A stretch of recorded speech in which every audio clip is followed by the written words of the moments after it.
ಅಮ್ಮ ಏನ್ ಕೊಟ್ರು? ಯಾಕಂದ್ರೆ ಪ್ರತಿ ವರ್ಷನೂ ಕೂಡ ಅಮ್ಮ ತಮ್ಮದೇ ಅಂತ ದೇವರಲ್ಲಿ ಬೇಡ್ಕೊಳ್ತಾ ಇರ್ತಾರೆ, ನನ್ನ ಮಗ ಅನ್ಕೊಂಡಿರೋಂತ ಕನ್ಸೆಲ್ಲ ನನ್ಸಾಗ್ಲಿ ಅಂತ. ಅಮ್ಮ ಈ ಸಲ ಏನ್ ಸ್ಪೆಷಲ್ ಬರ್ತ್ಡೇ ಗಿಫ್ಟ್ಸ್ ಬಂದಿದೆ?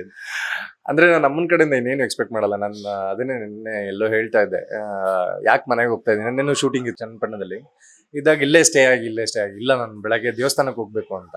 ನಂಗೆ ಎಲ್ಲಾ ದೇವಸ್ಥಾನ ಅನ್ನೋದಕ್ಕಿಂತ ಅವ್ರ ಹತ್ರ ಒಂದು ಆಶೀರ್ವಾದ ತಗೊಳ್ಳೋದು ತುಂಬಾ ರೇರಲ್ಲಿ ನಾನು ನಮಸ್ಕಾರ ಎಲ್ಲ ಮಾಡೋದು. ನಮಸ್ಕಾರ ಮಾಡಿ ಆಶೀರ್ವಾದ ತಗೊಂಡು ಅದೇ ದೊಡ್ಡ ಆಶೀರ್ವಾದ ನನಗೆ. ಸೊ ಅದಕ್ಕಿಂತ ದೊಡ್ಡ ಗಿಫ್ಟ್ ಇನ್ನೇನು ಬೇಕಾಗಿಲ್ಲ. ಅಂಡ್ ತುಂಬಾ ಧೈರ್ಯ ತುಂಬಿದ್ದಾರೆ, ಇಲ್ಲಿವರೆಗೂ ಬರೋವಂಥ ಧೈರ್ಯ ತುಂಬಿದ್ದಾರೆ, ಇಲ್ಲಿವರೆಗೂ ಬರುವಂತ ಸಪೋರ್ಟ್ ಮಾಡಿದ್ದಾರೆ. ನನ್ಗೆ ಅಷ್ಟೇ ಸಾಕು, ಇನ್ನೇನು ಬೇಡ ಅವ್ರ ಕಡೆಯಿಂದ.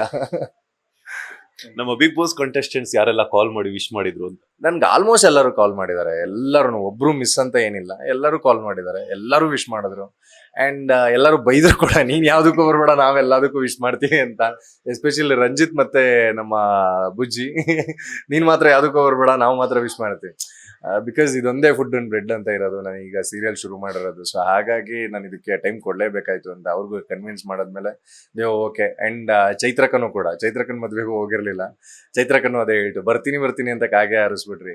ಇಲ್ಲ, ಬರಕ್ಕಾಗಿಲ್ಲ ಅಕ್ಕ, ಇದೇ ಶೂಟಿಂಗ್ ಎಲ್ಲ ಇದ್ದೆ. ಅಂಡ್ ಈ ಮಧ್ಯೆ ಒಂದ್ ಸ್ವಲ್ಪ ದುಬೈ ಕ್ರಿಕೆಟ್ ಟೂರ್ನಮೆಂಟ್ ಅಂತ ಹೋಗಿ ಬಂದಿದ್ರಿಂದ ಹೆಕ್ಟಿಕ್ ಆಗಿ ಹೋಗಿತ್ತು. ನೀವು ನಂಬಲ್ಲ, ಬೆಳಗ್ಗೆ ಶೂಟ್ ಮಾಡಿ ಸಂಜೆ ಟೆಲಿಕಾಸ್ಟ್ಗೆ ಹೋಗ್ತಾ ಇದೆ. ಸೊ ಆ ಲೆವೆಲ್ಗೆ ಹೆಕ್ಟಿಕ್ ಇದೆ. ಹಾಗಾಗಿ ನಾನು ಎಲ್ಲೂ ಆಚೆ ಕಾಲಿಡಕ್ ಆಗ್ತಾ ಇಲ್ಲ. ಒಂದು 50 ಎಪಿಸೋಡ್ಸ್ ತನಕ ಹಿಂಗೆ ಇರುತ್ತೆ. ಇದಾಗ್ತದಂಗೆ ಎಲ್ಲ ನಾರ್ಮಲ್ ಆಗುತ್ತೆ. ಅವಾಗ ಎಲ್ಲಾನು ಗುಡ್ಡೆ ಹಾಕೊಂಡು ಒಂದ್ಸತಿ ಸಿಗೋಣ ಅಂತ. ಲೇಟೆಸ್ಟ್ ಹಾಗೂ ಇಂಟ್ರೆಸ್ಟಿಂಗ್ ಸುದ್ದಿಗಳಿಗಾಗಿ ಬಾಸ್ ಟಿವಿ ಕನ್ನಡ ಚಾನೆಲ್ನ ಸಬ್ಸ್ಕ್ರೈಬ್ ಮಾಡಿ.